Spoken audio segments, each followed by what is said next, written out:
Ça, c'est mon or. Et mon or, c'est mon argent. Voilà. Les pépettes. N'ayez pas peur, madame, c'est de l'argent honnête. Et honnêtement gagné. Les pépettes.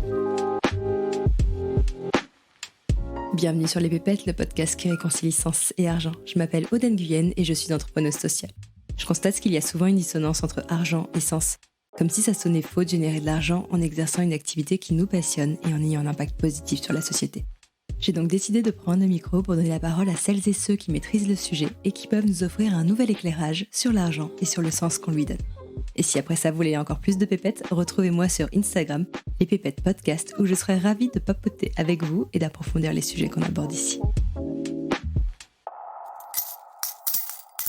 Avant de laisser place à mon invité du jour, je rappelle que je ne suis ni banquière ni conseillère en gestion de patrimoine, donc je ne suis pas habilitée à donner des conseils en investissement.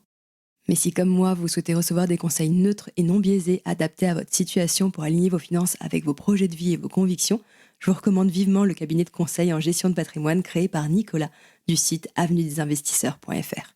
J'ai choisi de me faire accompagner par Nicolas car il fait partie des 5% seulement des conseillers en gestion de patrimoine qui délivrent un conseil indépendant en France. Tous les autres délivrent du conseil non indépendant avec rétrocommission. Et comme Nicolas c'est un mec en or, il offre aux auditeurs et aux auditrices des pépettes une réduction de 100 € lors de votre deuxième rendez-vous. Pour en savoir plus, je vous invite à vous rendre dans la description de l'épisode. Aujourd'hui, on va parler d'un sujet qui me tient particulièrement à cœur, le slowpreneuriat. Dans un monde qui vit à une cadence effrénée, le slowpreneuriat est pour moi l'une des clés pour apprendre à ralentir et à revenir à l'essentiel.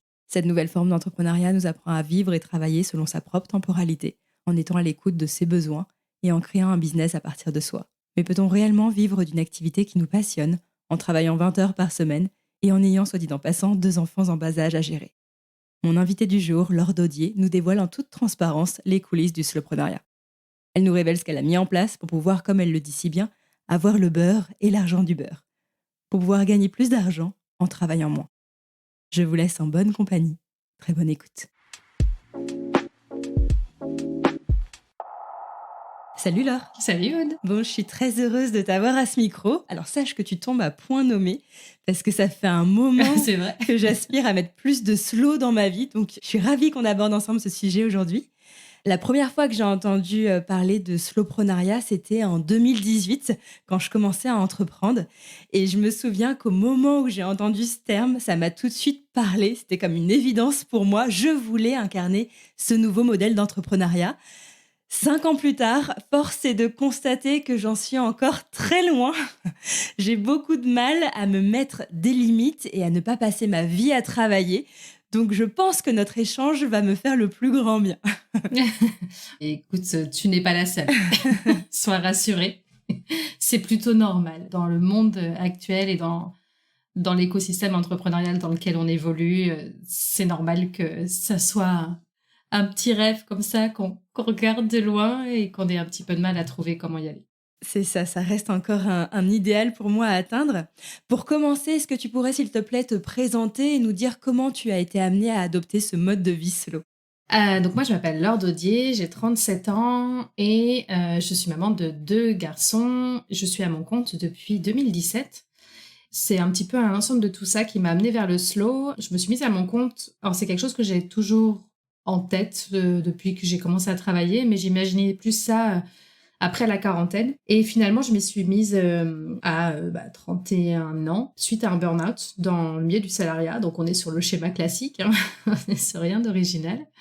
Donc, j'ai décidé de me lancer en freelance à ce moment-là.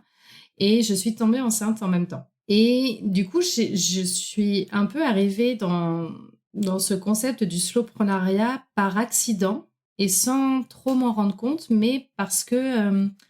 ayant un bébé en même temps que je développais mon activité, mon temps de travail s'est trouvé réduit parce que pour moi, c'était très clair que les soirs, les week-ends, je travaillais pas. C'est-à-dire que le fait de prioriser ma famille n'a pas été compliqué. Ça s'est un peu imposé à moi comme une évidence. Mais je me suis du coup retrouvée avec une quantité de tâches à faire qui était bien trop grande par rapport au temps de travail que j'avais. Donc, la première année ma première année de maternité et de développement d'activité a été un peu chaotique pour ça. En fait, je suis venue à optimiser et à travailler mieux Parce qu'il fallait que je trouve un moyen de me sortir de ça. Il fallait que je trouve un moyen de réussir à faire mon boulot tout en priorisant ma famille. J'ai la chance d'avoir un compagnon aussi qui est praticien et enseignant en médecine chinoise et en shiatsu, donc qui a quand même une vision du pouvoir du corps et de l'importance de se reposer et d'équilibrer un peu les choses qui m'a beaucoup aidée là-dedans. Ce qui fait que d'un côté, j'avais évidemment le son de cloche du monde de l'entrepreneuriat qui pousse à aller toujours plus loin, plus vite, plus fort. Et puis à la maison, j'avais quand même le son de cloche de non, mais là, en fait, si tu es dans cet état-là physiquement, c'est que de toute façon, tu fonces droit dans le mur. Enfin, et avec des outils aussi qui m'ont aidé à équilibrer. Mais je ne savais pas à l'époque que ça s'appelait slowpreneuriat. Et donc, petit à petit, j'ai commencé à faire les choses plus à ma sauce, plus à ma manière, c'est-à-dire en délaissant un petit peu les méthodologies de travail que j'avais utilisées pendant des années parce que c'est celles-là qu'on m'avait apprises. Et je suis allée de plus en plus loin dans, bon, là, j'ai peu de temps pour faire les choses. Comment est-ce que je peux faire? Qu'est-ce que je peux éliminer? Comment je peux simplifier? Et petit à petit, c'est comme ça que je suis arrivée au slowpreneuriat. Mais j'avais vraiment l'impression pendant ce temps-là d'être une ovni. Parce qu'autour de moi, tous les freelances ou les entrepreneurs que je pouvais côtoyer, même ceux qui étaient parents, sacrifiaient vraiment leur vie personnelle pour leur boulot. Et j'ai croisé le nom du slowpreneuriat au début 2020, peut-être pendant le confinement. Et ça m'a beaucoup parlé aussi, parce que le mouvement slow est un mouvement qui me parle pour d'autres choses depuis un moment. Et je m'y suis pas mal reconnue. Je me dis, mais en fait... c'est ça que je fais. C'est ça que je fais. Et ça m'a beaucoup rassurée sur le fait que j'étais pas une ovni, que finalement, s'il y avait un mot, ça veut dire qu'il y avait d'autres gens qui travaillaient comme ça aussi et que c'était un modèle viable. D'autant plus que j'en ai entendu parler par une entrepreneuse québécoise qui, à ce moment-là, avait une activité qui fonctionnait très bien. Donc, ça m'a beaucoup rassurée aussi sur le fait que j'étais pas la seule à avoir des résultats en travaillant un nombre d'heures bien réduit par rapport à avant, puisqu'à l'époque, j'étais, je pense, à une 30aine d'heures par semaine. J'ai réduit encore un peu depuis. Et mon activité tournait. Donc, là où j'avais l'impression jusque-là que j'attendais un peu le coup près qu'elle allait tomber, genre, non mais ça marche parce que t'as du bol, mais à un moment donné, tu bosses pas assez, donc ça ne va plus fonctionner. Je suis passée de cette crainte à... Non, c'est un modèle qui est tout à fait viable et à partir de là, j'ai commencé à creuser le sujet et fin 2020, j'ai décidé de me dédier quasiment complètement à ce sujet-là. Donc, j'ai arrêté mon activité de freelance. J'ai gardé une activité d'enseignante indépendante que j'ai toujours, mais j'ai remplacé mon activité de freelance pour me plonger dans ma slow boîte et accompagner mes pairs à aller vers ce mode de travail-là. Pour celles et ceux qui nous écoutent, quels sont les éléments déclencheurs qui peuvent les orienter vers le slowpreneuriat? Toi, j'ai l'impression que ça a été plus une question de survie, à la fois ce burn-out et cette grossesse surprise au moment où tu te lances à ton compte. Moi, je me demande, est-ce qu'on doit nécessairement se brûler les ailes ou être au bord du burn-out pour se tourner vers le slowpreneuriat ou est-ce qu'il y a d'autres raisons, d'autres événements de vie qui peuvent nous amener à nous intéresser à cette manière d'entreprendre? J'aimerais beaucoup te dire qu'on peut tout à fait être attiré par ce mode de travail parce que ça nous semble logique. Et j'espère qu'on en arrivera là. Mais la réalité, c'est qu'aujourd'hui, les gens qui s'y tournent sont en grande majorité des personnes qui ont fait un burn-out ou qui l'ont frôlé ou qui ont eu des maladies importantes ou qui se retrouvent dans une situation familiale où ils ne peuvent pas travailler beaucoup. Il y a ça aussi. Ce que je constate, c'est vraiment plus un constat que c'est évidemment pas l'idéal pour moi, mais le constat, c'est ça. C'est-à-dire que les gens s'y intéressent et en tout cas commencent à agir dans ce sens-là parce qu'ils ont pu expérimenter que l'autre modèle n'est pas viable pour eux. Et donc, là où ce modèle traditionnel qui pousse à travailler beaucoup, à travailler fort et à en faire toujours plus, et celui qui est le plus poussé, les gens vont rentrer là-dedans, et j'y étais pendant des années aussi, hein, c'est pas du tout une critique parce que je me souviens très bien de comment je pensais avant. Le fait d'avoir ces événements qui viennent nous montrer que ce n'est pas viable pour nous, c'est ce qui aide à se dire, si ce modèle-là, il marche pas pour moi parce qu'il m'a mené droit dans le mur, ou si la vie a fait que pour une raison ou pour une autre, je ne peux plus travailler autant qu'avant, quel autre modèle est possible? Et le slowpreneuriat est une réponse à ça. La réalité du terrain, c'est ça aujourd'hui.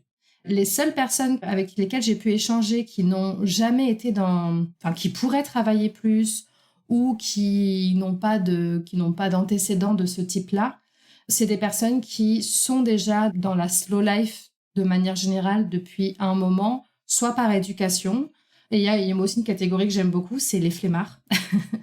C'est-à-dire des gens qui n'ont, de toute façon, toute leur vie, souvent depuis l'école, n'ont jamais vu l'intérêt de trop se faire suer. Ils veulent quand même gagner leur vie. Et donc, mais si tu veux, c'est vraiment une petite partie. En tout cas, moi, dans ma communauté, j'ai essentiellement des gens qui ont dépassé leurs limites ou qui ont des situations de vie qui font qu'ils ne peuvent plus faire comme avant. Et c'est ça qui les fait s'intéresser de manière plus concrète au slowpreneuriat. C'est-à-dire que c'est pas juste « Ah oui, tiens, c'est intéressant, pourquoi pas ?» C'est vraiment les gens qui s'y mettent, c'est ça. Et tu vois, moi, je n'ai pas connu de burn-out et je ne me considère pas comme une flemmarde non plus. Je pense que ce qui m'a amenée à m'intéresser au slowpreneuriat, ça a été plutôt mon rapport au temps. J'aime prendre le temps de faire les choses en profondeur, j'aime la lenteur, j'aime le temps long et je sens bien que je suis en décalage par rapport à la cadence que nous impose la société.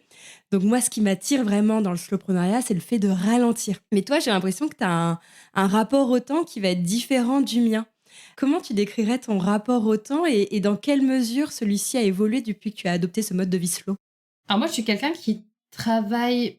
Quand je suis dans l'opérationnel, je travaille plutôt vite, mais la réflexion est longue.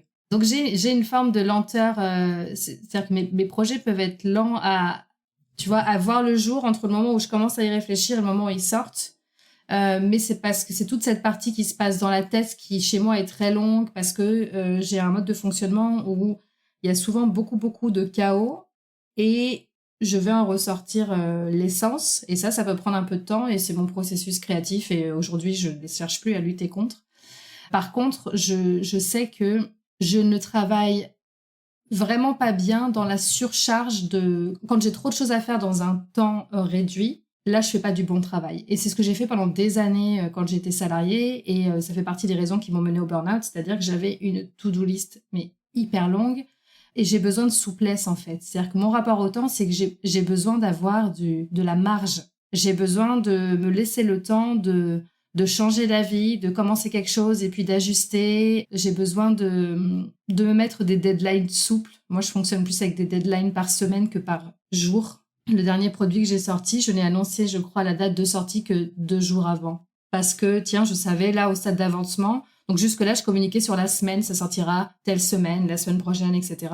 Et puis 2 jours avant, je voyais par rapport à mon avancement que ce serait prêt. Et donc là, j'étais prête à annoncer ça. Donc, je fonctionne pas mal comme ça. J'ai un bon rapport au temps aujourd'hui, mais parce que j'ai fait beaucoup de tri. C'est-à-dire que j'ai une quantité de tâches qui est pas très grande par rapport au temps que j'ai. En fait, c'est là que, tu vois, quand je te parle, j'imagine un grand espace dans lequel je flotte, tu vois. Il faut pas que ça soit plein. Moi, faut que j'ai de la place pour naviguer.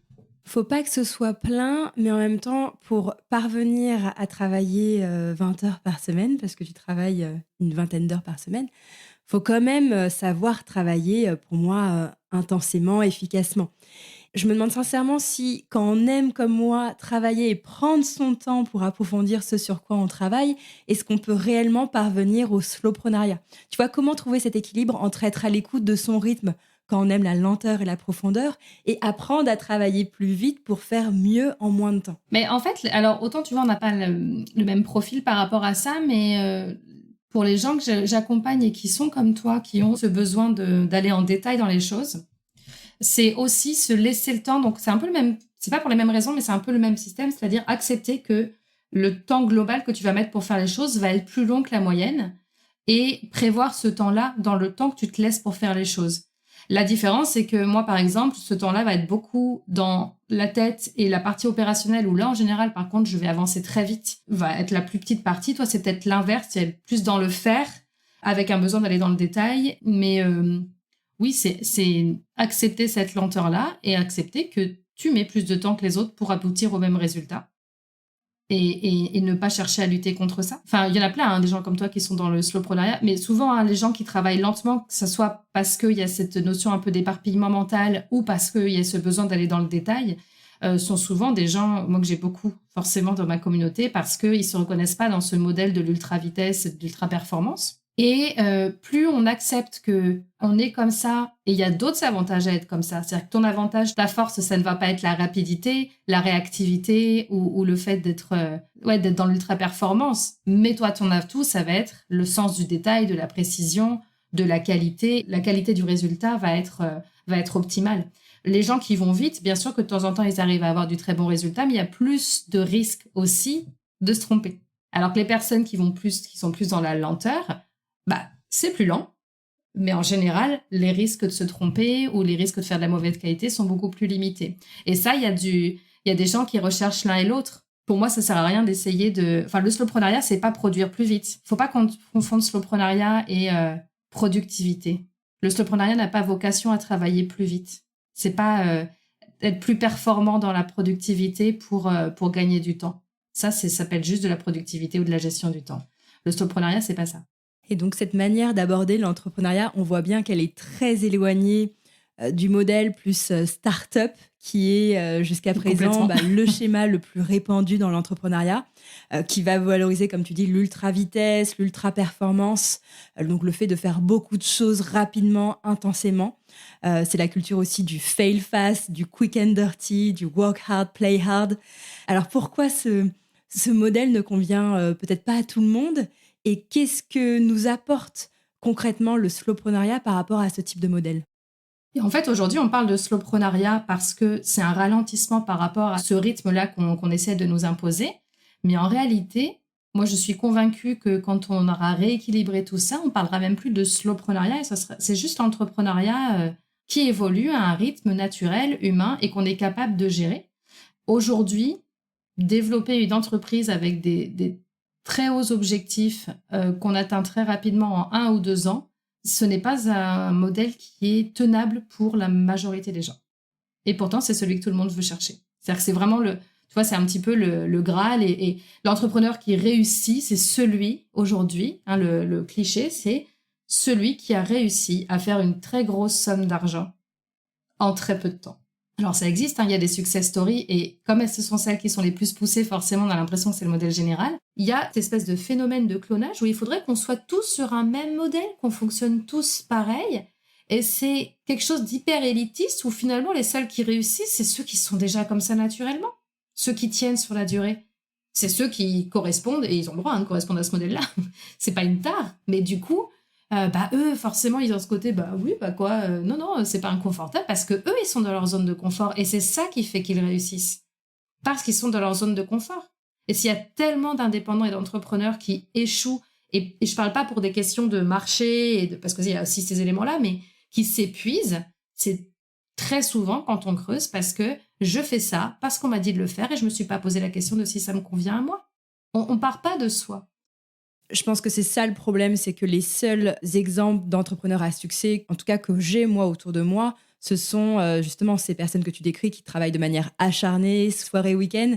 Alors c'est vrai qu'il y en a parmi eux qui décident au bout de quelques années de ralentir et de lever le pied, mais c'est quelque chose qui est envisagé une fois que leur activité fonctionne, une fois qu'ils sont arrivés là où ils veulent être. Moi, je ne peux pas m'empêcher de me demander si le slowpreneuriat, c'est une réalité ou bien si c'est un fantasme. Est-ce qu'on peut, de manière réaliste, lever le pied dès le début de son activité entrepreneuriale, surtout lorsqu'on a des ambitions élevées pour son entreprise ? En fait, c'est exactement ça. C'est-à-dire que l'idée commune, c'est pas quand tu es à ton compte, tu vas tout sacrifier pendant tout le long, même s'il y en a qui le font. Hein. C'est ce truc de tu ne pourras lever le pied qu'une fois que tu auras atteint une certaine stabilité. Et ça, pour moi, ce n'est finalement pas si logique. Parce que je vais te donner des exemples concrets. Et ça va t'expliquer aussi pourquoi il est complètement possible de démarrer en mode slowpreneuriat. Admettons que tu mettes en place un certain nombre d'actions qui vont te permettre d'atteindre les objectifs que tu t'es fixés et de les stabiliser peut-être au bout de 2 ou 3 ans d'activité. D'accord ? Donc, ce qui est un petit peu l'idée que tout le monde fait, c'est que tu te sacrifies 2 ou 3 ans et puis après, tu seras plus stable. Dans ces actions-là, tu vas donc avoir mis en place certaines choses qui vont donner un certain résultat. Si tu veux lever le pied après, souvent le réflexe de plusieurs personnes, c'est de déléguer. C'est-à-dire, moi, je voudrais faire un peu moins de choses, donc ces actions-là fonctionnent, je veux qu'elles continuent à fonctionner, mais moi, j'ai plus envie de les faire parce que je veux me dégager du temps, donc je vais déléguer. Et il y a des choses comme ça qu'on peut déléguer. Ce qui se passe pour beaucoup de personnes, c'est soit que finalement, elles n'ont pas fait ce travail d'identifier quelles sont vraiment les actions qui me donne ces résultats, c'est quoi le 80-20 dans ce que je fais. Et donc, parfois, elles vont déléguer en fait les mauvaises choses ou elles vont arrêter les mauvaises choses. Ou alors, parfois, quand on délègue, déjà, ça prend du temps, malgré tout, de déléguer parce que c'est pas, tiens, je te refile le bébé et puis je m'en occupe plus. Selon le besoin de contrôle qu'on va avoir aussi, c'est plus ou moins facile. Les gens comme ça qui, quand ils veulent ralentir, les difficultés qu'ils rencontrent quand ils veulent déléguer, c'est, finalement, c'est pas si simple que ça. D'une part, parce que j'avais pas forcément identifié les bonnes actions soit à supprimer, soit à déléguer ou à garder moi-même. Je me rends compte que déléguer, il y a un petit temps quand même il y a un petit temps où il faut que cette personne à qui je confie des tâches les fasse comme je les faisais pour que ça donne les mêmes résultats. Et ça, ce sont des choses qui peuvent générer beaucoup de stress aussi. Donc, les personnes qui veulent ralentir, moi, ça fait partie des personnes que j'ai. Quand elles ont pris des habitudes, en fait, pendant 3 ans, 2-3 ans, de lâcher sur certaines choses, ce n'est pas si évident que ça. Ça peut se faire, je suis pas en train de dire qu'on peut pas déléguer, mais ça ne se fait pas aussi facilement qu'elles l'imaginent. Et puis, il y a aussi des personnes qui ne veulent pas déléguer ou qui n'ont pas les moyens de déléguer, c'est-à-dire qu'elles ont certes des revenus stabilisés, mais ce qui permet de financer leurs charges et leurs revenus à elles, mais qui ne leur donne pas les moyens de déléguer et qui se retrouvent bloquées parce qu'elles se disent « mais là, si je lève le pied, qu'est-ce que je supprime ? Parce que si je supprime des choses, ça va moins bien marcher. » C'est-à-dire qu'il y a ce côté « là, j'ai atteint ces résultats en faisant telle action, telle action, telle action, telle action. Aujourd'hui, si j'enlève ces actions-là, le problème, c'est que je vais redescendre. » Et donc, très souvent, ces personnes-là continuent à se dire il faut encore que je monte et que j'ai plus de revenus. Cette idée-là de je cravache au départ et après je lève le pied, ça ne se fait pas si facilement que ça. Ce qui est le plus dur là-dedans, c'est vraiment les habitudes qu'on a prises, qui nous ont donné des résultats, où on n'a pas toujours cherché à creuser exactement ce qui a donné des résultats, et donc on a un peu peur de lâcher. Par contre, si tu démarres directement en mode slow, ce qui n'est pas encore une fois qu'une question de temps de travail, c'est ça parce que le temps de travail, ça dépend vraiment des personnes et aussi de l'énergie qu'on a et de la vie qu'on a, mais ça te permet de te mettre tout de suite dans cet état d'esprit de je vais chercher les actions qui vont être les plus confortables pour moi, donc qui vont me demander le moins d'énergie, qui vont être efficaces aussi, et en bordant, si tu veux, le temps de l'énergie que je vais mettre dans mon boulot. Donc, en fait, tu poses le cadre dès le départ et tu vas chercher des solutions qui vont fonctionner dans ce cadre-là. Ce qui permet de croître. Alors, oui, parfois plus lentement que quelqu'un qui va s'y mettre à fond, qui va bosser 70 heures par semaine. Mais souvent, c'est la contrepartie que les gens acceptent, c'est je vais non pas me fixer comme objectif de gagner temps en travaillant tant de temps par semaine, mais je vais en faire une condition. Passer de je cravache pendant 2-3 ans et après mon objectif c'est de descendre à tant d'heures par semaine en gardant les mêmes revenus, mais je commence, mon temps de travail hebdomadaire c'est celui-là, l'objectif que je me donne de développement c'est celui-là et je vais chercher les moyens de le faire dans ce cadre-là. Ouais, c'est pas un objectif, c'est vraiment une condition. Quels étaient les paramètres, les conditions, toi, que tu t'es fixé au moment où tu t'es lancée ? Alors, quand je me suis lancée, je voulais quand même travailler un peu moins que quand j'étais salariée. Parce que quand j'étais salariée, j'étais sur du 70 heures par semaine. Donc là, je me fixais plus, même sans savoir que j'allais être maman, sur du 40 heures par semaine. Je voulais plus travailler les week-ends. Et je voulais arrêter, par exemple, certaines techniques de vente et marketing. J'étais commerciale dans une agence de com, sur mon dernier poste. Et j'ai beaucoup appliqué ce qu'on m'a demandé d'appliquer, mais qui n'étaient pas des façons de faire, moi, qui me convenaient. Et je voulais travailler un peu plus à ma manière. Je suis beaucoup sortie de ma zone de confort en termes de méthodologie. Donc, mes critères premiers, c'était ceux-là. Quand je me suis lancée, très vite, ça a été je suis enceinte. Il va donc falloir que je réduise un peu et je visais plus un 30-35 heures par semaine. Au départ, c'était juste ça. Parce que même si j'avais fait un burn-out, je n'avais pas encore à ce point-là au début identifié l'impact négatif de l'inconfort dans le travail. C'est-à-dire que je n'avais pas conscience d'à quel point, si je ne partais pas de moi pour prendre toutes mes décisions, j'allais être inconfortable, attirer peut-être des clients avec qui ça n'allait pas matcher tant que ça. Si je ne travaillais pas sur ma capacité à dire non, à refuser certains projets, ça allait me mettre dans des relations qui étaient compliquées. Que ce soit parce que le feeling était pas bon ou parce que c'était des clients. Juste pour se situer, je faisais de la gestion de projets web externalisés. Je pilotais des projets de développement de sites web. Ça pouvait être des clients, par exemple, où je sentais dès le départ qu'il allait falloir que je les relance tout le temps, mais je prenais quand même le projet, etc. Et donc ça, c'était extrêmement fatigant en termes de charge mentale et d'efforts fournis sans avoir de, de résultats. Ça, j'ai mis un peu plus de temps à l'identifier. Et quand j'ai compris à quel point ça atteignait mon moral, ma santé mentale, ma motivation et ma rentabilité, ça, j'en ai fait un critère. C'est-à-dire, il faut que j'arrive à attirer les bonnes personnes. Parce que j'ai du mal à dire non. Donc, c'était, OK, je veux bien travailler sur ma capacité à dire non, mais c'est ce qui est le plus difficile pour moi. Donc, enfin, tu vois, le fait de m'être mis cette condition, c'est comment je peux, au travers de ma communication, notamment, attirer les personnes qui vont être les bonnes pour moi. Et ça, tu vois, si j'avais pas mis ça comme condition, je serais pas allée rechercher, tiens, comment je peux attirer les personnes qui vont pas être loups pour moi. Donc, c'est vraiment ce truc de je pose mes paramètres. Et enfin, moi, c'est vraiment beaucoup comme ça que je fonctionne et à ça que j'amène mes clients. C'est quoi tes paramètres? C'est quoi ta réalité? C'est quoi ton cadre? Et une fois que le cadre, il est posé, on va chercher les solutions. Et il y en a, c'est une source de créativité extraordinaire. Parce que tant qu'on se pose pas la question, on se rend pas compte, mais quand on se met ces paramètres-là et qu'on se dit, OK, il faut que je trouve une solution, mais on en trouve plein des solutions. Dans les solutions qu'on trouve, il y en a qui sont mauvaises et il y en a qui sont bonnes, et des fois, ça n'empêche pas qu'il faille tester.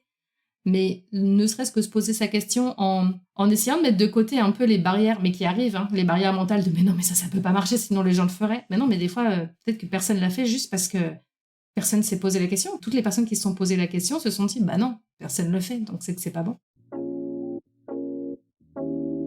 Est-ce que tu peux nous dire comment a évolué ta situation financière depuis que tu as adopté le slowpreneuriat? Et ce qui est intéressant aussi, c'est de faire ce parallèle entre l'évolution de tes revenus et l'évolution aussi de ton temps de travail, vu que tu aspires toujours à travailler toujours moins. Alors, pour te faire un résumé, puis après, je pourrais donner des détails plus chiffrés. En fait, par rapport à quand j'ai commencé, j'ai plus que doublé mes revenus et j'ai divisé mon temps de travail quasiment par 2. Et ma meilleure année financièrement, ça a été l'année dernière, en 2022, et c'est l'année où j'ai le moins travaillé. J'ai travaillé 6 mois et demi l'année dernière parce que j'ai accouché, donc je suis partie en congé maternité, et j'ai pris des vacances aussi. Et j'ai fait ma meilleure année. Donc ça, je dis pas que c'est pas forcément comme ça pour tout le monde, mais en tout cas, c'est une preuve que le temps de travail n'est pas forcément corrélé au revenu. J'ai un business model aussi qui me le permet, et puis parce que ça faisait quelques années j'avais quelques années derrière aussi. Du coup, là, ce que je vais faire, c'est que je vais vous donner par année depuis 2018, parce que je me suis lancée fin 2017 et au début, comme j'étais enceinte, je n'ai pas cherché de clients, donc j'ai pas eu de rentrée d'argent sur la fin 2017. Donc, je vais vous donner le chiffre d'affaires que j'ai encaissé chaque année, pour quelle activité et mon temps moyen de travail par semaine pour que vous puissiez voir l'évolution. Donc, en 2018, j'ai commencé à avoir des clients à partir du mois d'août, donc après mon congé maternité. J'avais fait 11 009 €. Je travaillais à peu près 35 heures par semaine et j'avais uniquement mon activité de freelance en gestion de projet externalisé. Et tu étais enceinte à ce moment-là? Non, j'étais enceinte en 2018, j'ai accouché en mai. C'est juste que j'ai pas pris de clients sur cette première, tant que j'avais pas repris mon activité, parce que je voulais éviter de leur dire, je commence un projet et puis je pars en congé mat. Donc, j'ai pas commencé à encaisser d'argent, en fait, avant le mois de septembre. Donc, de septembre à décembre, j'ai fait 11 000 € et je travaillais à peu près 35 heures par semaine. En 2019, qui a été ma première année complète, où j'ai aussi commencé à donner des cours. Donc, j'avais mon activité de freelance et je donnais des cours de communication. J'étais toujours à peu près 35 heures par semaine et cette année-là, j'ai fait 19 000 € de chiffre d'affaires. 19 006 précisément. En 2020, j'ai fait quasiment le même chiffre d'affaires. J'étais à 19 412 €. Toujours en freelance et en cours, mais ce qui est intéressant, c'est que là, en moyenne, j'étais à 25 heures par semaine. Parce qu'avec le confinement, j'ai énormément progressé sur la dimension essentialiste de mon travail. Donc, j'ai supprimé beaucoup de tâches et donc, j'ai réussi à faire le même chiffre d'affaires en travaillant beaucoup moins. Sachant que je n'ai pas eu de problématique d'activité, moi, pendant les confinements, puisque les cours, je les donnais à distance. Et puis, le reste de mon travail, ça se faisait aussi en asynchrone. Enfin, je n'ai pas eu une cessation d'activité pendant cette période-là. Donc, j'ai commencé à vraiment beaucoup réduire mon temps de travail tout en faisant le même revenu. Et c'est là que 2020, c'est l'année où j'ai fait le plus de progression en termes de slowpreneuriat. En 2021, donc là, j'avais arrêté mon activité de freelance. C'est là que j'ai commencé ma slow boîte. Et je donnais toujours les cours. J'étais toujours à peu près 25 heures par semaine. Et là, j'ai fait un chiffre d'affaires de 24 536 €. Donc, j'avais déjà une augmentation, toujours le même temps de travail, une nouvelle activité Et j'avais commencé à augmenter mes rentrées d'argent. Et en 2022, toujours Maslow boîte, toujours les cours, mais un congé maternité au milieu. Et là, j'ai été plus sur 20 heures par semaine environ, puisque mon fils, il a commencé à être gardé que là, à partir de décembre. Et là, j'ai fait 45 366 € de chiffre d'affaires. Entre 2000, alors je vais peut-être même pas compter 2018 parce que c'était que 4 mois et vraiment un démarrage d'activité, mais entre 2019 où je travaillais 35 heures par semaine, je faisais 19 000 € de chiffre d'affaires. Et en 2022 où j'étais à 20 heures par semaine en ayant bossé 6 mois et demi, j'ai fait 45 000 € de chiffre d'affaires. Donc j'ai baissé de 15 heures par semaine mon temps de travail et j'ai plus que doublé mon chiffre d'affaires. Je précise quand même que j'ai un modèle d'affaires aujourd'hui qui est très différent d'avant, puisque je fais de la formation et de l'accompagnement en ligne, ce qui fait que ça joue aussi, il faut le dire. C'est-à-dire qu'aujourd'hui, quand j'ai des nouveaux clients, ça ne me prend pas plus de temps. En fait, je fais plus de l'individuel comme je faisais avant. Donc, j'ai pas tellement de limites sur le nombre de clients que je peux prendre, puisqu'il y a toute une partie qui est soit en fait, mes formations, elles sont en autonomie, et sur la partie où il y a de l'accompagnement, à part l'onboarding, c'est de l'accompagnement en groupe. Donc, ça, c'est aussi quelque chose qu'il faut dire, c'est-à-dire que ce n'est pas juste d'avoir amélioré mes performances qui a fait cette augmentation. Par contre, j'ai changé de business model et j'ai choisi, mais ça fait partie aussi des vrais sujets, j'ai choisi un business model qui correspond au mode de vie que je vais avoir. Et je parle pas seulement financièrement, c'est que aujourd'hui, moi, faire de l'individuel, c'est quelque chose qui me prend plus d'énergie que de faire du groupe. Donc, c'est plus inconfortable. C'est d'abord pour ça que j'ai fait ce choix-là et aussi parce que Maslow boîte, j'ai envie que ça ait un impact qui soit le plus large possible. Et ce business model-là, c'est ce qui explique aussi cette augmentation de revenus. Parce que je peux me permettre de prendre plus de clients. J'ai pas de limite, en fait, par rapport à ça.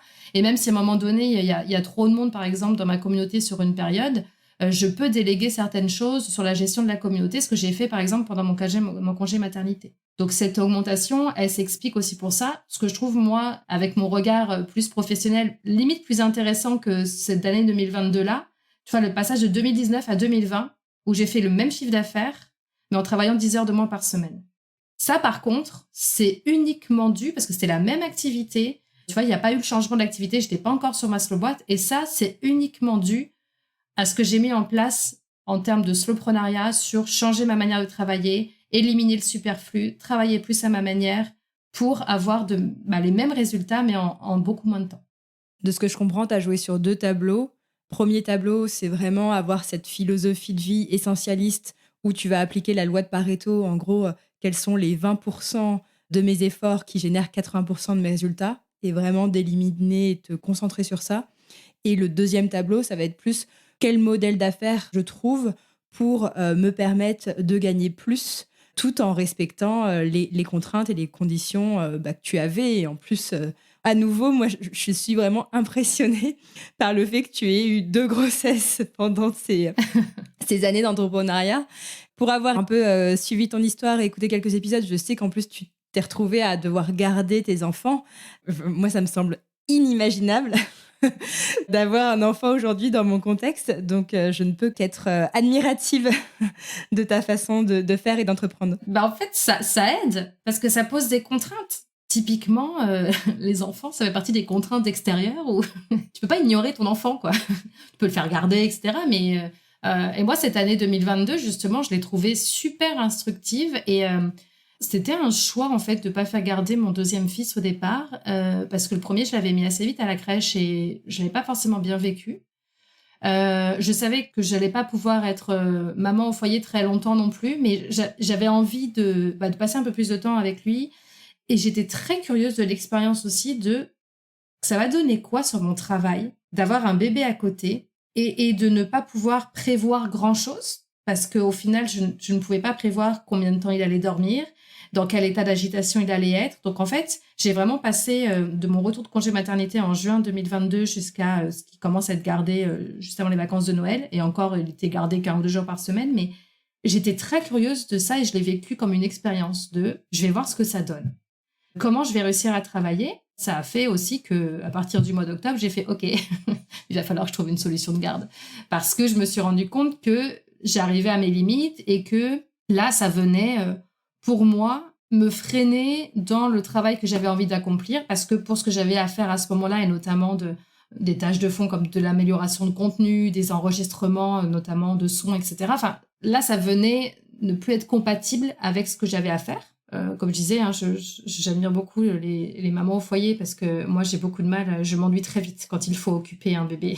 Donc, jusqu'à 6 mois, ça va parce que ça reste assez rudimentaire, mais quand il faut jouer avec, j'aime bien le week-end comme ça, mais passer la journée à ça, je m'ennuie. Donc, c'était temps pour moi de passer le relais et j'avais envie d'avoir un peu plus de confort de travail, c'est-à-dire, là, à ce moment-là, pour moi, c'était pouvoir un peu plus avoir une idée de ce que je voulais faire dans la semaine et être un peu plus sûre quand même que j'allais avoir le temps de le faire. Parce que là, pendant cette période-là, alors je me mettais peu de tâches à faire, mais j'avais aucune idée de si j'allais réussir à les faire. Ça dépendait vraiment de mon fils. Et j'ai trouvé ça super intéressant comme expérience. Ça m'a aussi énormément aidé à travailler ma rapidité de concentration. Parce que quand il est à la sieste et que tu n'as aucune idée de si ça va durer 20 minutes ou 1h30, tu es obligé de trouver OK, comment je travaille mon environnement, qu'est-ce que je fais, quelle musique je me mets, dans quel état d'esprit je me mets, pour être la plus efficace dans ce temps de travail indéfini pour avancer le plus possible. Et ça, c'est des choses que je garde encore aujourd'hui. Donc, tu vois, le confinement et cet après-congé maternité en gardant mon bébé en travaillant, pour moi, ça a vraiment été des accélérateurs de slowpreneuriat. Ça m'a vraiment permis de travailler des choses assez spécifiques. Le confinement, c'était l'essentialisme. Là, ça a été ma capacité de concentration et qui, chez moi, est surtout une question de ne pas être distraite. Comment j'élimine les distractions pour rester concentrée et rentrer dans une phase de deep work. Et ça c'était hyper intéressant pour ça. Moi, ce que j'ai encore du mal à percevoir, c'est, je pars du principe que pour trouver une activité qui te fait vibrer, mais aussi un modèle d'affaires qui te permette de vivre de cette activité, ça nécessite, selon moi, d'avoir de l'espace dans son quotidien. Et tu vois, cet espace-là, je me demande, toi qui as à nouveau encore eu 2 enfants entre-temps, comment tu arrives à te l'offrir. En disant ça, je pense notamment à une conversation que j'avais ce week-end avec un couple d'amis entrepreneurs qui ont eu un enfant récemment et qui, là, en attendent un deuxième. Ils sont dans cette démarche-là. Ils veulent avoir du temps pour eux, pour leur famille, tout en vivant de leurs activités entrepreneuriales. Mais vraiment, je vois que leur réalité de jeunes parents fait qu'ils n'ont pas suffisamment de temps, d'énergie et d'argent aussi pour adopter le slowpreneuriat. Par exemple, ils me disaient qu'ils font garder leur enfant en crèche donc 3 jours par semaine. Mais ces 3 jours-là, ils les utilisent pour gérer la maison, les obligations du quotidien, pour prendre soin d'eux aussi. Et au final, il leur reste que quelques heures de travail par semaine.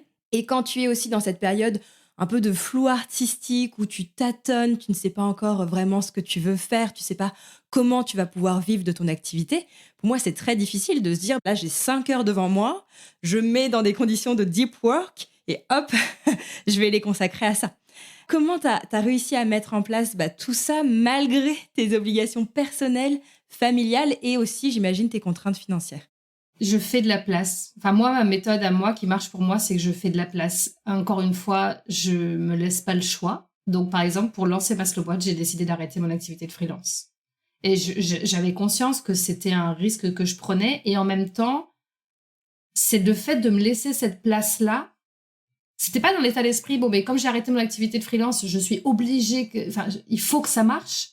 Enfin, il y avait de ça, mais du coup, j'avais le temps de développer. Puisque je m'étais soulagée d'une grosse partie de ça. Et là, tu vois, je viens encore de refaire ce choix-là. Là, il y a une des écoles pour lesquelles je travaille avec qui je vais arrêter de travailler. Là, je finis mon contrat qui va jusqu'en début juillet et je ne rempile pas l'année prochaine parce que j'ai des projets de développement pour ma slow boîte qui sont conséquents et que je sais que je pourrais pas cumuler les deux parce que pour moi, mon temps de travail, il est non négociable. Donc, je suis obligée d'enlever quelque chose et donc j'ai réfléchi à ce que je pouvais enlever et j'enlève ce qui aujourd'hui m'apporte le moins.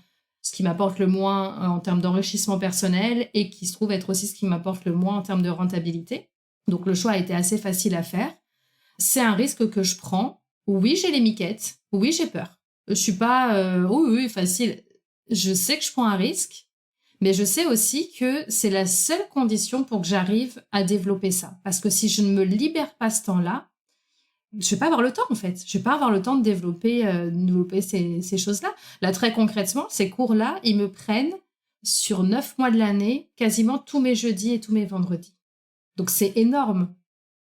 c'est 2 jours par semaine. Dans ce que je veux faire, je sais que par exemple, je vais avoir une grosse phase d'interview et d'audit et de recherche d'informations dans l'écosystème des incubateurs, des pépinières, enfin toutes les structures d'accompagnement à l'entrepreneuriat. Bah, je vais pouvoir là du coup dédier pendant une période ces fins de semaine-là à ça. Et puis une fois que j'aurai fini cette phase-là, ces fins de semaine-là, elles vont être dédiées à construire l'offre et à produire l'offre qui va derrière, etc., à faire le commercial. Enfin, moi je le vois comme là, j'ai fait quelque chose qui me fait gagner 2 jours par semaine sur 9 mois de l'année. Et bien sûr qu'il va falloir que je compense la perte financière, mais de toute façon, en ce qui me concerne, parce qu'on fonctionne pas tous de la même façon, pour moi, c'est comme je ne veux pas rajouter du temps de travail, voilà, je fonctionne par remplacement. Encore une fois, c'est le côté j'en fais une condition, voilà, maintenant ça va être comme ça, donc c'est assez radical et je pense que c'est ma manière de fonctionner et aussi parce que je sais qu'une fois que je me soulage de choses qui me gonflent un peu, ça me donne toujours une énergie où j'ai le meilleur résultat. Parce que l'enthousiasme est très moteur chez moi et moteur d'action aussi. Et c'est là que j'arrive à trouver les meilleures idées. Enfin, ça marche mieux comme ça pour moi. Après, je pense que pour le slowpreneuriat, il y a aussi une idée reçue qui est assez forte. C'est cette impression qu'il faut passer du tout au tout. Et moi, ça, j'y crois assez peu. Pour les raisons que tu évoques, c'est-à-dire que on n'a pas toujours beaucoup de temps à se dégager pour travailler là-dessus. Pour moi, il faut 2 éléments. Il faut savoir dans quelle direction tu vas. C'est-à-dire qu'il faut savoir ce que tu veux changer précisément. Et il faut y aller étape par étape. Si tu as le temps ou si tu as un tempérament, et ce qui est mon cas, tiens, je supprime et puis je me laisse le temps, c'est OK. Mais je pense pas que ça soit la majorité des gens. Donc c'est plus dans quelle direction tu vas, c'est quoi les choses que tu as à changer. Et commence par le plus facile.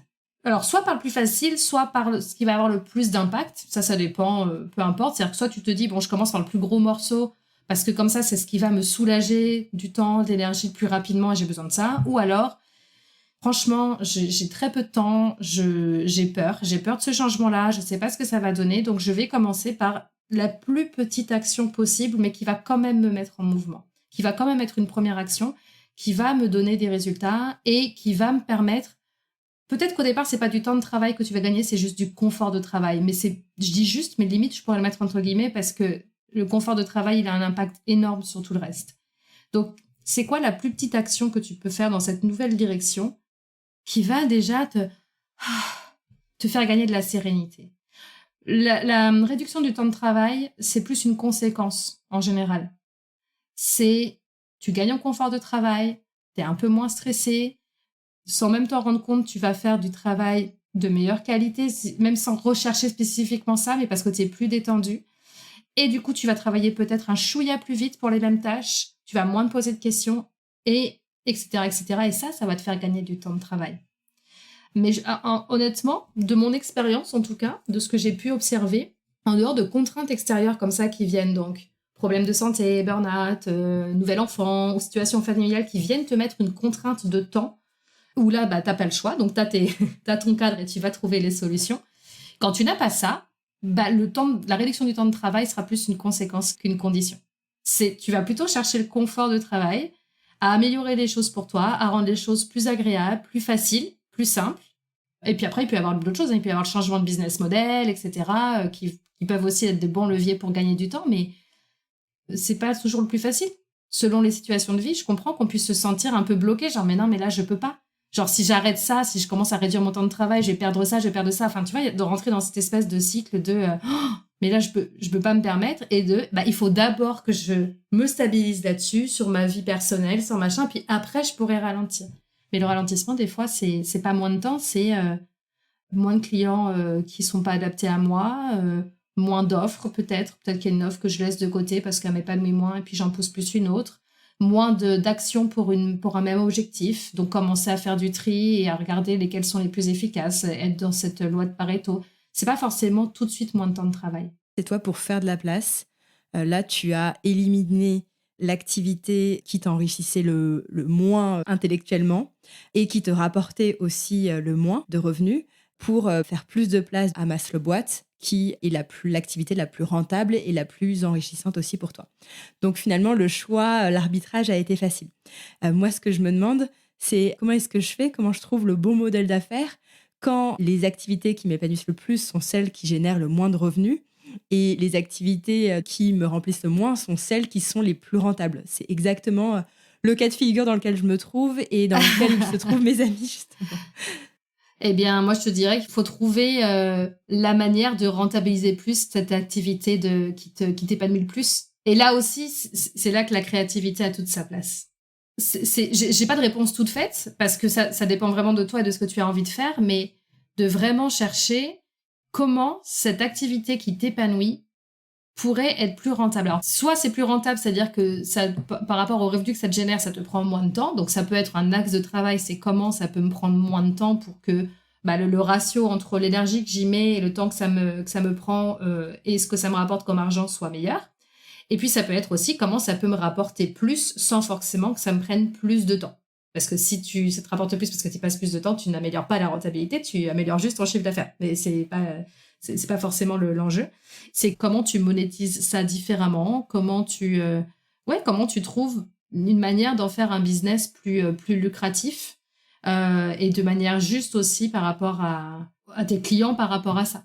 Mais il faut que ça soit aussi d'une manière qui te corresponde. Parce que si tu vas vers des façons de faire qui, toi, où tu n'es pas confortable, c'est pareil. Ça ne va pas donner les résultats escomptés.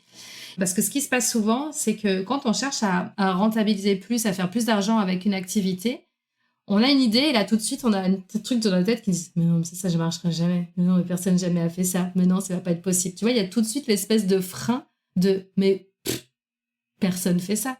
Mais non, comment je pourrais faire ?» ou « Mais non, mais je ne vois pas comment c'est possible de faire. » Donc, là, il faut réussir à enlever ces barrières-là et à être dans une pure session de brainstorming sans jugement. On n'est pas encore sur le comment, on est sur vers quoi j'ai envie d'aller. Le comment, ça vient après. C'est quoi le modèle qui m'appelle, c'est quoi le modèle qui me correspondrait. Et une fois que tu as ton cadre, c'est là que tu trouves comment tu y arrives. Mais c'est compliqué de trouver comment si tu ne sais pas déjà dans quelle direction tu vas. Et là, il faut faire fonctionner l'imagination. Ça demande aussi pour moi d'arriver à dépasser cette croyance selon laquelle on ne peut pas générer des revenus à partir d'une activité de cœur, d'une activité qui nous passionne, qui a du sens et de l'impact. Et parmi les personnes que tu accompagnes, est-ce que tu pourrais nous donner des exemples concrets de modèles économiques qu'elles ont réussi à trouver pour parvenir à réconcilier peut-être ces deux notions, le sens et l'argent? Par exemple, j'ai une cliente qui elle est totalement dans la passion. Elle est blogueuse en loisirs créatifs. Donc typiquement, blogueur, ça fait pas partie des choses où tout le monde en fait son job. Dans les loisirs créatifs, en plus, donc elle s'adresse aux particuliers et elle, c'est vraiment ici d'une passion. Et elle a plusieurs manières de monétiser son activité. Alors déjà, elle est auteure. Donc vous allez chez Cultura, vous voyez les livres sur la cricket, c'est elle qui les a quasiment tout écrits. Ça, je suis pas sûre que ce soit ce qui lui rapporte le plus, mais en tout cas, ça lui fait une certaine notoriété. Elle a des partenariats aussi avec certaines enseignes, donc qui la fait intervenir sur des ateliers. Et elle a un membership de tutoriels alors ce qui est assez rigolo, c'est que elle est arrivée dans mon programme d'accompagnement vraiment pour cette raison j'ai des résultats, j'ai des revenus, mais je cours partout et j'ai besoin je suis en train de foncer dans le mur, j'ai besoin de ralentir. On est plutôt sur un profil très actif. Elle avait fait un premier lancement de cette offre-là. Elle avait eu, je crois, 100 inscrits et pour un certain tarif.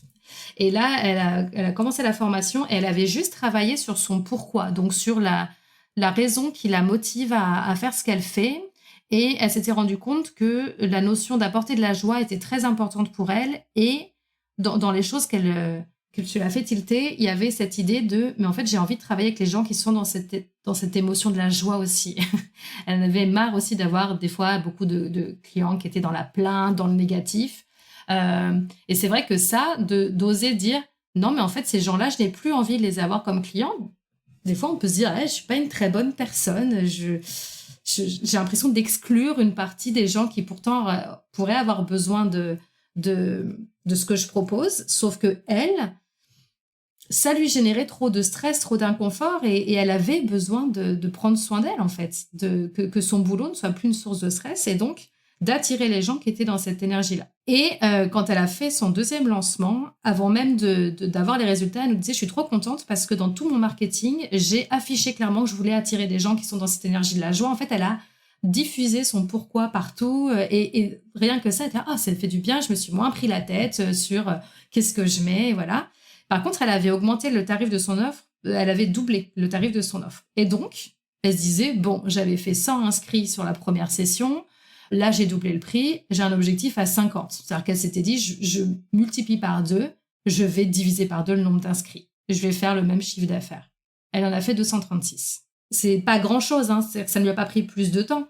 Elle a juste osé être elle-même et affiché clairement à qui elle avait envie de s'adresser. Ça lui a pris 0 temps en plus puisqu'elle a utilisé les mêmes techniques marketing, d'email et tout qu'avant. Mais tu vois, au-delà du modèle où elle vide complètement sa passion et donc elle a ses clients partenaires, les enseignes de loisirs créatifs et puis les particuliers. Ce qui lui a fait, elle, une augmentation de ses revenus et de sa clientèle, c'était aussi d'être complètement elle-même. Et après, dans les différents modèles, il y en a qui ont voulu augmenter leur rentabilité, donc ça peut être des changements de politique tarifaire. Je pense à certaines qui sont dans la prestation de services, donc qui arrêtent de facturer à l'heure et qui facturent plus à la prestation. Ce qui fait que quand elles arrivent à travailler plus vite pour le même résultat, c'est plus rentable pour elles. En fait, elles vendent le résultat, elles vendent plus le nombre d'heures, ce qui change pas forcément grand-chose pour leurs clients, mais ce qui fait ce qu'elles garantissent, c'est un résultat, et puis elles se sentent moins obligées de justifier le travail qu'elles font derrière, et puis c'est plus bénéfique pour elles quand elles travaillent plus vite, au final, puisque, tu vois, là, elles sont plus rentables. Ça leur permet aussi de valoriser plus certaines... à ne plus chiffrer autant, ça fait que plus ça apporte un résultat impactant pour leurs clients et plus elles peuvent chiffrer ça haut, puisque les gens vont vraiment aller regarder ce que ça va leur apporter et non pas le temps de travail.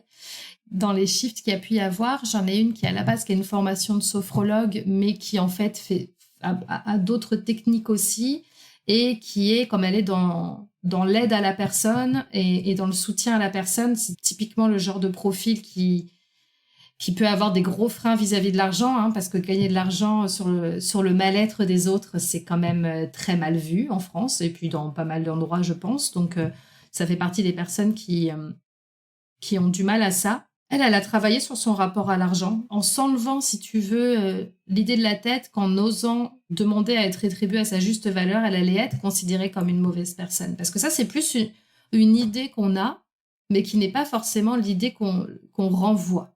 C'est-à-dire que nos clients ne vont pas se dire « Oh là là, elle est quand même gonflée de demander de l'argent pour ça. » Non, les gens, ils sont juste contents d'aller mieux, en fait. Mais c'est un frein qu'il y a énormément dans cette catégorie de professionnels-là. Et elle, par exemple, elle avait eu une demande pour animer un atelier de groupe où la personne voulait...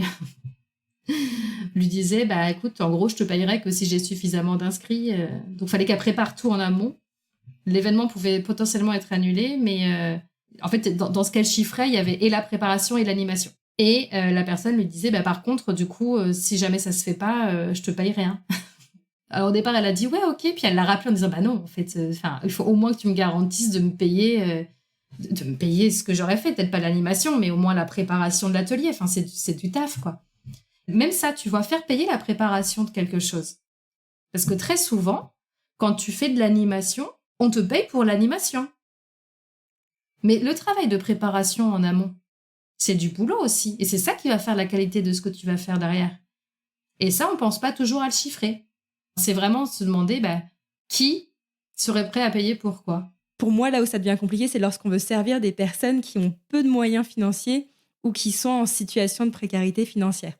Et c'est là où ça devient un peu un casse-tête. Est-ce que tu aurais des exemples de modèles économiques qui peuvent répondre à cette envie de bien gagner sa vie tout en travaillant moins et tout en servant des personnes qui ont peu de moyens financiers? Moi, là, tout de suite, je vois 2 pistes. Soit tu proposes quelque chose d'hyper accessible, mais tu vises la masse, ce qui n'est pas forcément le plus simple. C'est-à-dire, je fais quelque chose qui financièrement coûte pas cher, mais je vais essayer de toucher un maximum de personnes pour que le cumul de l'ensemble fasse un bon revenu. Là, ce à quoi il faut être vigilant, c'est est-ce que les choses que tu mets en place pour que ça touche un maximum de personnes, quelle énergie ça te prend? Qu'est-ce que tu mets en place et est-ce que c'est viable? Ou sinon, moi, j'irais chercher quelles seraient les autres personnes, un peu sur l'idée du sponsor, mais c'est pas forcément le sponsor, mais quel type de personne ou quelle structure qui a les finances pourrait avoir un intérêt à ce que je développe ça? Et qui pourrait supporter ça? C'est réfléchir à, pour qui ça pourrait être intéressant. Tu vois, je te donne un exemple. Moi, quand sur la fin de mon activité de freelance, je faisais plus d'accompagnement individuel. Je faisais des formations et des ateliers je transmettais mes compétences. Des fois, ces ateliers, c'était directement les entreprises qui me les commandaient. Puis des fois, c'était les pépinières. Pour les jeunes entreprises, tu vois, pour les gens qui étaient en démarrage, donc qui avaient peu de moyens, soit c'était eux directement parce qu'ils avaient quand même un peu de moyens. Et puis comme je proposais de les faire à plusieurs, ça leur divisait le coût par autant d'entreprises qu'ils étaient. Donc, il y en a qui faisaient comme ça. Et j'ai aussi des pépinières d'entreprises qui m'ont commandé des ateliers qui étaient gratuits pour ces personnes-là. Mais parce que eux, ils ont besoin d'intervenants, ça fait partie de leur offre, alors qui était gratuit ou inclus en tout cas déjà dans leur offre d'accompagnement, mais ça ne coûtait rien en plus à ces personnes-là. Et moi, j'étais payée par les gens qui avaient les finances.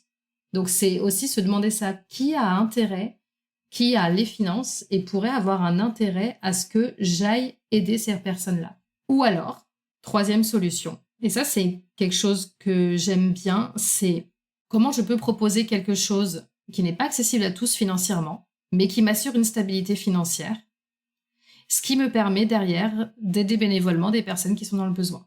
Ça peut être individuellement ou par des contenus gratuits, mais tu vois, c'est vraiment cette idée de comment je me mets moi dans une situation de stabilité financière qui fait que je suis pas dans ce besoin-là. Je fais en sorte, moi, d'avoir des revenus qui me permettent de vivre et qui me permettent de vivre comme j'en ai envie. Et en offrant une prestation à la hauteur de ça. Et ça me permet aussi de pouvoir donner à bas coût ou gratuitement des choses qui ne vont pas forcément donner les mêmes résultats ou pas. Hein. On peut décider de faire du pro bono aussi pour certaines personnes, mais ça, c'est plus individuel et c'est plus des cas spécifiques. C'est quelque chose qu'on peut faire aussi, ou des bourses ou des choses comme ça.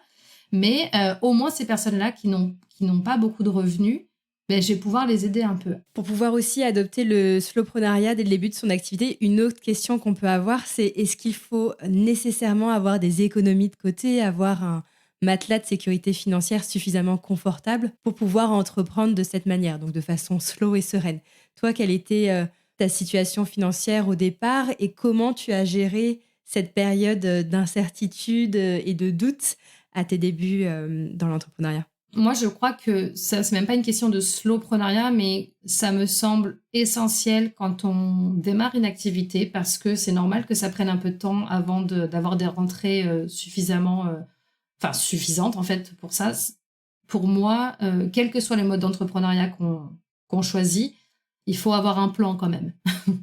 Donc ce plan, ça peut être, en France, il y en a pas mal qui se lancent en ayant des droits au chômage. Moi, c'est ce que j'ai eu. Ce qui m'a permis pendant 3 ans d'avoir des compléments si jamais je faisais pas un chiffre d'affaires au moins à la hauteur de mon chômage. C'est 3 ans parce que c'était 2 ans et puis quand je faisais du chiffre d'affaires, ça repoussait d'autant en fait de l'équivalent. Donc ça m'a duré 3 ans. Il y a des personnes qui décident il y a des personnes qui ont des économies de côté. Moi, j'ai des gens dans mon entourage qui avaient mis de côté genre 30 000 euros pour vivre le temps en fait, payer leurs charges, etc., le temps de développer leur activité. Il y a des gens qui se font aider par leur entourage.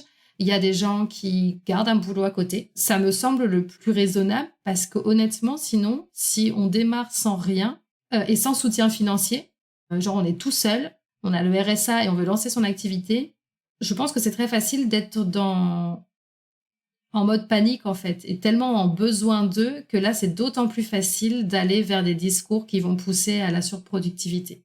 Parce qu'on va avoir envie d'aller vite et on va avoir besoin que ça rentre vite. Ça me semble compliqué pas de démarrer en slowpreneuriat, mais de démarrer en slowpreneuriat en étant déjà dans cette panique de mais là, il faut que ça marche rapidement. Je ne crois pas que ça soit la majorité des gens. En tout cas, moi, ceux que je croise, soit ils ont des allocations chômage, soit ils font ça en parallèle de leur job actuel, même parfois à mi-temps. J'en ai aussi qui sont en arrêt maladie suite à des burn-out ou qui ont un conjoint qui peut pallier pendant un temps ou qui ont un soutien familial ou qui ont de l'argent de côté. Honnêtement, j'en ai pas croisé tellement qu'il y avait rien. Et ces gens-là, j'aurais plus tendance à leur dire mais trouve un job, sécurise-toi, peut-être un job même à mi-temps pour te laisser du temps que ça, à temps partiel, voilà, mais que tu aies de quoi payer tes charges et que tu sois sereine par rapport à ça. Et quant à ça, développe ton projet parce que ça prend de l'énergie aussi. Et quand tu as déjà le stress de l'insécurité financière, trouver l'énergie pour prendre les bonnes décisions, ça me semble compliqué. Cette insécurité financière aussi, elle peut se faire ressentir quand on vient du salariat et qu'on a été habitué à avoir justement des revenus qui étaient réguliers. Comment toi, tu as géré cette fluctuation dans tes revenus et quels sont peut-être les apprentissages que tu as fait au sujet de l'argent depuis que tu t'es lancé à ton compte? Je pense que ça fait partie des sujets sur lesquels il faut encore que j'évolue. Parce que quand j'ai des moments de creux ou d'incertitude, je suis en plein dedans en ce moment, parce que comme j'ai décidé d'arrêter quand même une partie de mon activité, je suis en plein dedans.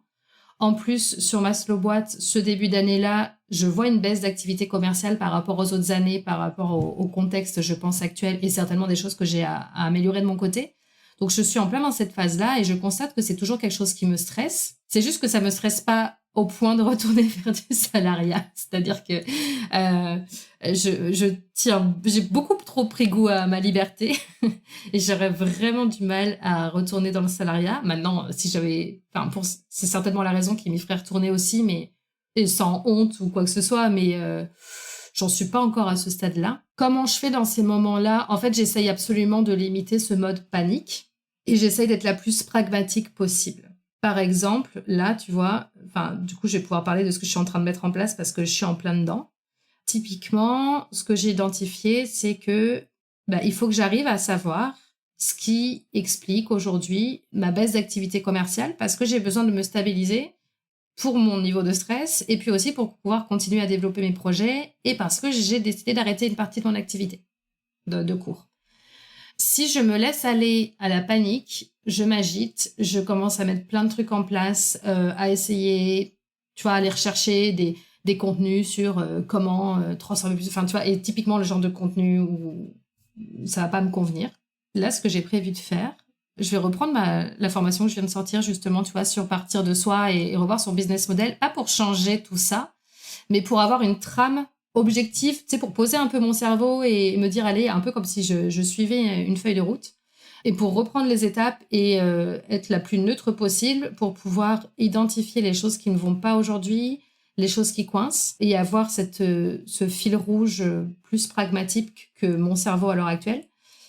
Deuxième chose que je vais faire un sondage auprès de ma communauté anonyme, pour comprendre aujourd'hui ce qui bloque les gens, parce que là, dans mon cas, ce qui est un peu spécifique, c'est que en même temps que ma notoriété, que mes opportunités de visibilité, que les retours positifs de gens qui m'envoient des messages pour me dire « Ah, merci, tel podcast, tel truc, ça m'a vachement aidé », donc, et surtout sur mes choses gratuites.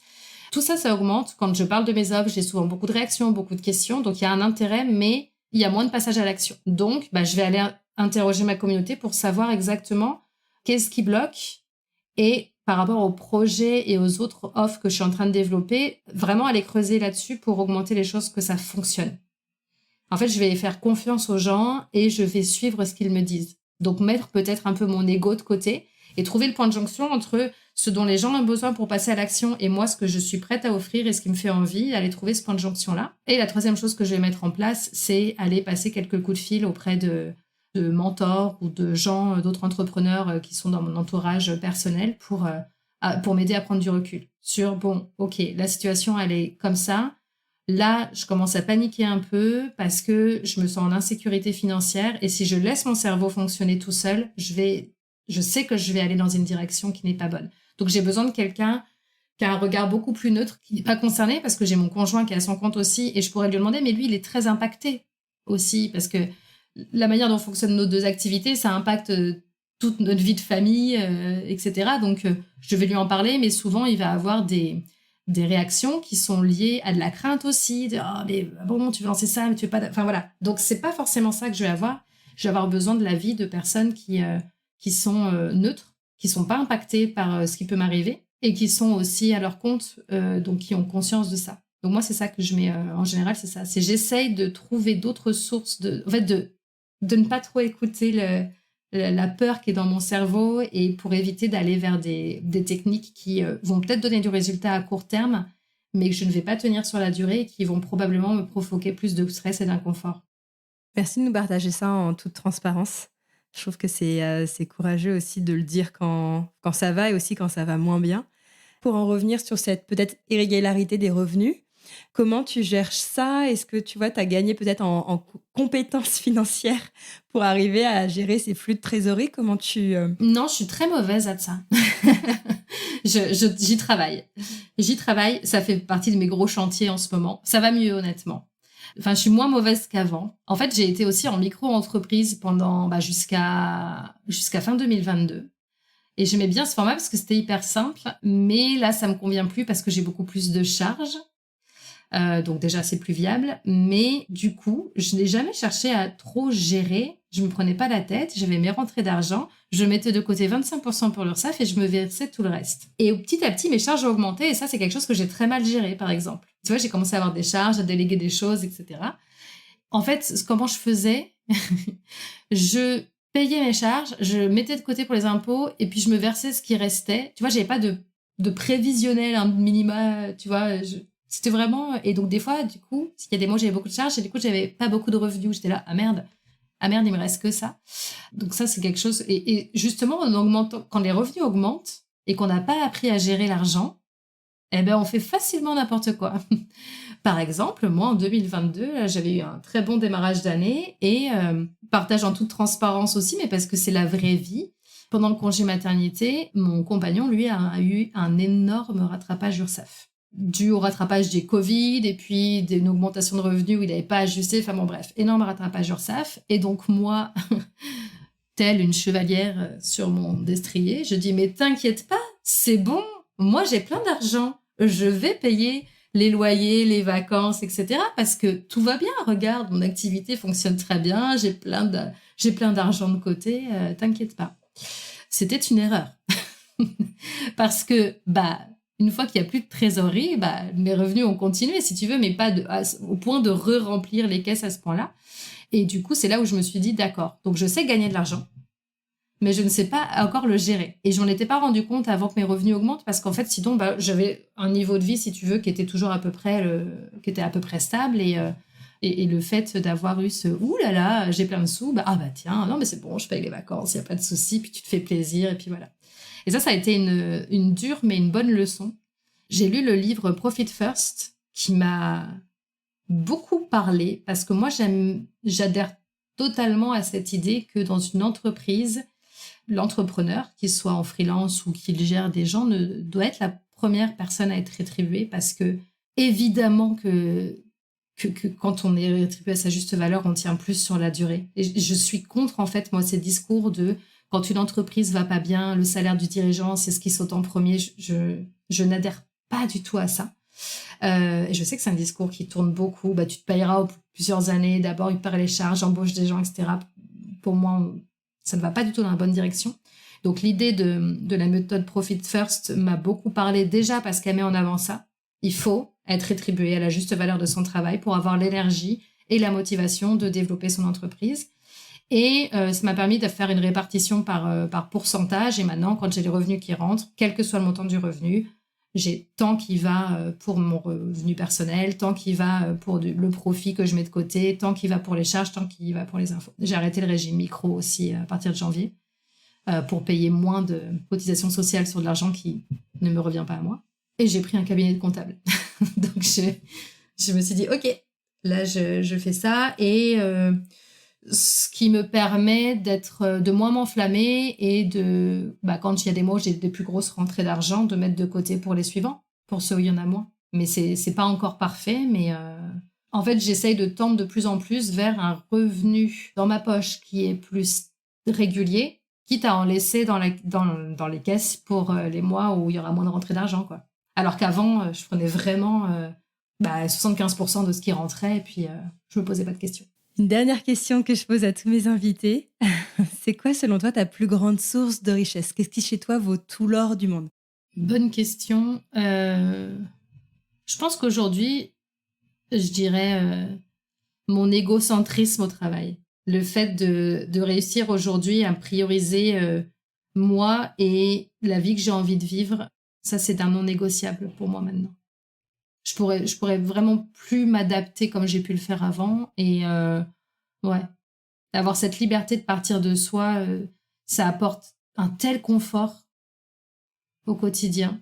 Et pour moi, ça, c'est c'est une donnée, c'est pas une donnée mesurable, mais c'est un résultat qui vaut beaucoup plus que justement les données mesurables. Pour moi, mon indicateur principal, c'est la sérénité. Et pour moi, ça passe beaucoup par là. Faire les choses en fonction de moi et aller chercher les gens et aller travailler avec des gens qui n'ont même eux-mêmes pas besoin de s'adapter non plus pour ça. Je deviens anti-suradaptation. On le fait déjà assez au quotidien pour les gens avec lesquels on vit, etc. Mais au boulot, c'est quelque chose que je veux faire le moins possible. Donc, moi d'abord. Et ça m'empêche pas de bien servir les gens.